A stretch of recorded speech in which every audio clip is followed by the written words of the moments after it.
안녕하십니까. 이어서 경남 뉴스입니다. 로봇랜드 재단이 얼마 전 마산 로봇랜드의 새 사업자로 대우건설을 선정했는데요. 경남도와 함께 사업 시행장인 창원시가 일방적으로 사업자가 선정됐다며 강하게 반발하고 있습니다. 보도에 박상현 기자입니다.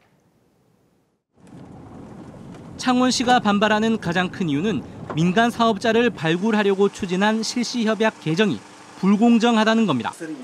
로봇랜드 재단이 선정한 민간 사업자가 사업 도중에 철수할 경우 투자금 일부를 돌려주는 방안이 추진되고 있기 때문입니다. 특히 민간 사업자가 철수할 때 경상남도와 창원시가 영업 손실까지 떠안을 수 있다고 보고 있습니다. 경남도나 창원시 재정에 두고두고 큰 부담이 될 수 있기 때문에 그 외의 업체를 더 찾아보든지 그 업체와 더 노력을 해보든지 해서 로봇랜드 사업은 경상남도와 창원시가 사업 시행자로 로봇랜드 재단의 사업을 위탁해 민간 사업자가 건설을 맡는 형태. 때문에 창원시는 로봇랜드 재단이 협약 변경에 대해 제대로 협의도 않고 새 민간 사업자를 발표했다며 원천 무효라고 주장하고 있습니다. 이에 대해 로봇랜드 재단은 새 사업자를 유치하려면 인센티브가 필요하다며 창원시를 설득하겠다는 입장입니다. 원만하게 협의를 잘 되면은 최종 실시협약 체결을 하겠다 그렇게 말씀을 했는데 일단은 거기 진행은 잘 돼 왔기 때문에 그렇게 말씀을 한 거죠. 시공자인 울트라건설의 부도로 장기간 표류돼 온 로봇랜드 사업이 다시 삐걱거리고 있습니다. KBS 뉴스 박상현입니다. 최근 문을 연 진주시립 이성자 미술관이 개관 초기부터 논란에 휩싸였습니다. 유족들로 구성된 이성자 화백기념사업회가 미술관을 졸속 개관했다며 진주시를 비난하고 나섰기 때문입니다. 보도에 황재라 기자입니다. 동양적 색채 감각으로 전통미를 표현한 고 이성자 화백. 국내에서보다 프랑스에서 더 유명한 이 화백은 고향 진주에 작품 370여 점을 기증했고 최근 그를 기리는 미술관이 세워졌습니다. 하지만 최근 문제가 불거졌습니다. 이 화백의 유족으로 구성된 기념사업회가 충분한 협의 없이 미술관 개관이 졸속으로 이뤄졌다며 진주시를 비난하고 나섰기 때문입니다. 이성자 기념사업회는 관장과 학예 연구사 등 전문 인력이 없고 작품 전시와 보관에 문제가 있다며 진주시의 시설 보완을 요구했습니다. 전문가와 대표 책임자 없이 개관을 하게 된 게 좀 안타깝다고 생각을 하게 됐거든요. 저희가 그래서 이렇게 보도자료도 내게 됐고요. 이에 대해 진주시는 이성자 기념사업회가 작품 반환 등 다른 의도가 있다며 미술관 건립은 기념사업회와 협의할 문제가 아니라는 태도입니다. 관장 등 전문 인력 문제는 미술관을 운영하며 보완한다는 계획입니다. 학예사의 자문도 받고 또 미술회에서 하기 때문에 운영하는 데 대해서는 아직 문제가 없고 우리는 기념사업회 인정할 수가 없습니다. 양측의 갈등은 법적 다툼으로까지 번질 수도 있습니다. 이성자 미술관이 개관 초기 논란을 딛고 전문성을 보완해 시민들의 열린 문화 예술 공간으로 자리 잡을 수 있을지 주목됩니다. KBS 뉴스 황재락입니다.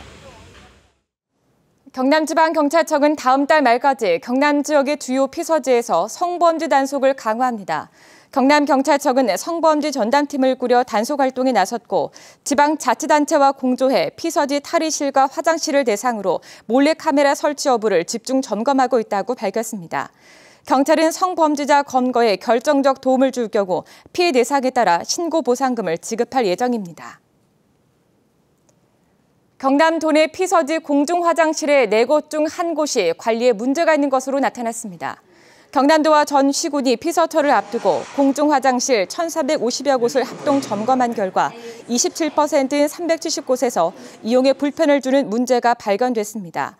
이 가운데 130여 곳에서는 변기와 타일이 파손되거나 손 건조기가 고장나면서 큰 문제였고 240여 곳에서는 조명과 환기장치 고장, 장애인 화장실 사용 불편 등이 확인돼 수리와 시정 조치가 내려졌습니다. 낙동강 보가 준공된 지 4년이 지나면서 하천 바닥에 패이는 새골 현상이 계속되고 있는 것으로 보여 보호 안전성 논란이 끊이지 않고 있습니다. 보도에 손원혁 기자입니다. 낙동강 창녕 하만보 앞 시야가 바로 앞 30cm도 나오지 않습니다.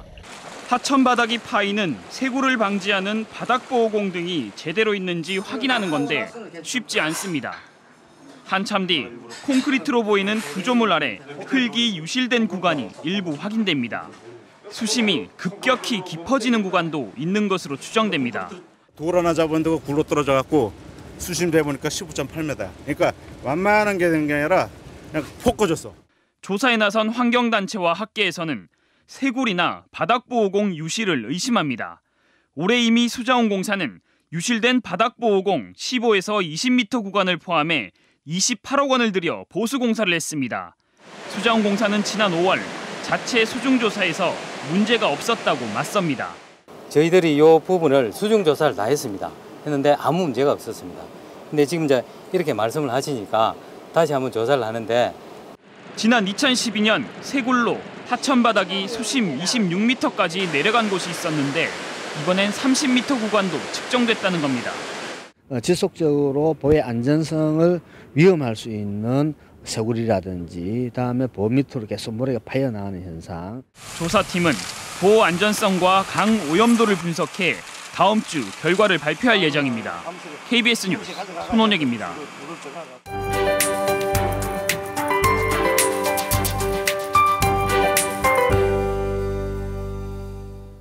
레이더 영상 보시면 현재 일부 내륙과 해안 지역으로 비가 내리는 곳이 있습니다. 이 비는 오늘 오전 중에 대부분 그치지만 종일 구름 많은 하늘 모습을 보이겠습니다. 또 일부 내륙에는 오후에 천둥과 번개를 동반한 소나기가 지나고 돌풍이 부는 곳이 있겠습니다. 또 오늘 자정까지 5에서 10mm 안팎의 비가 내리겠습니다. 내일은 장마정선이 북상하면서 경남 모든 지역에 비를 뿌리겠는데요. 이 비는 금요일까지 그쳤다 내리기를 반복하겠습니다. 오늘은 동해상에 위치한 고기압의 가장자리에 들면서 종일 구름 많은 하늘 모습을 보이겠습니다. 먼저 아침 기온 살펴보면 창원이 21.6도로 대체로 포근하게 시작했는데요. 한낮 기온은 창원이 27도, 창녕이 28도로 어제와 비슷하겠습니다. 서부 지역으로도 오후 한때 소나기가 지나는 곳이 많겠습니다. 또 비와 함께 돌풍을 동반한 천둥 번개가 치는 곳이 있겠습니다.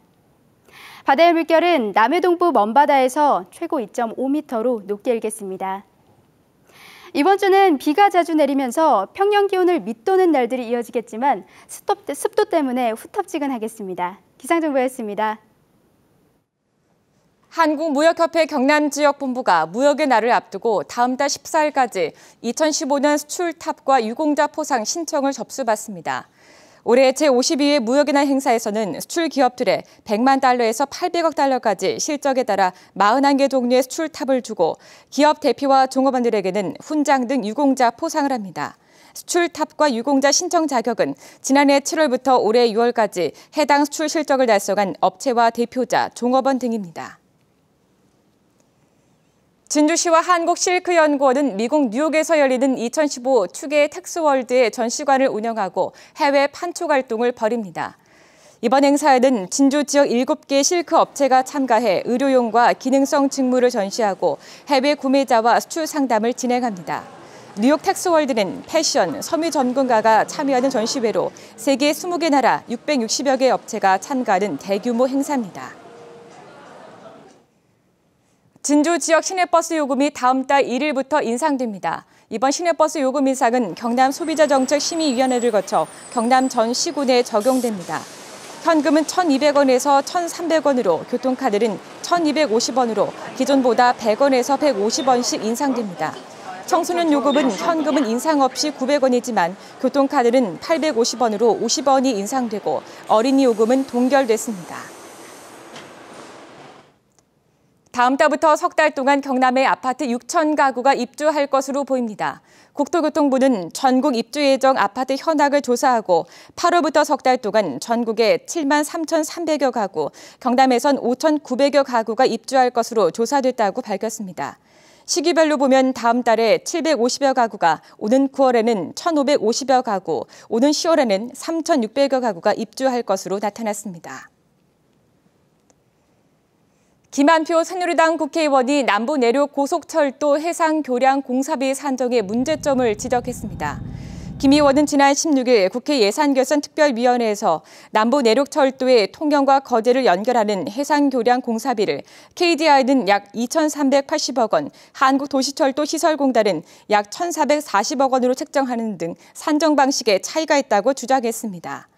이에 대해 최경환 부총리는 올해 말까지 예비 타당성 결과가 나올 예정인데 개선해서 반영할 수 있도록 고려하겠다고 답했습니다. 다음 달부터 김해공항의 시간당 이착륙 횟수가 2회씩 증가합니다. 새누리당 김도읍 의원은 국토교통부가 김해공항 착륙 절차를 변경해 운항 횟수를 늘리기로 하고 우선 다음 달부터 시간당 2회 증대하기로 결정했다고 밝혔습니다.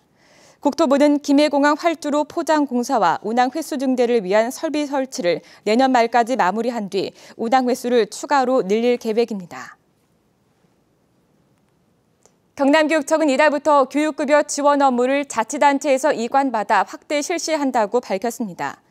교육급여는 초중고 학생에게 부교재와 학용품, 교과서 대금, 입학금과 수업료를 지원하는 사업으로 지원 자격은 중위소득 50%, 4인 가족 기준 월 211만 원 정도로 상향 조정됐습니다. 이에 따라 경남에선 11,000여 명에서 4만 5천여 명으로 지원 대상이 증가합니다. 세계 4대 오케스트라를 만나다 뉴욕 필하모닉이 오늘 저녁 8시 진해 문화센터 야외 공연장에서 상영됩니다. 클리아크 김해미술관에서 2015 상반기 기획 전 세계적인 건축도자 작가 자크 코프만 개인전을 다음 달까지 전시합니다. 챔버갤러리 제32회 초대전 김경미전이 다음 달 말까지 창원 상공회의소 1층 챔버갤러리에서 열립니다. KBS 뉴스를 마칩니다. 고맙습니다.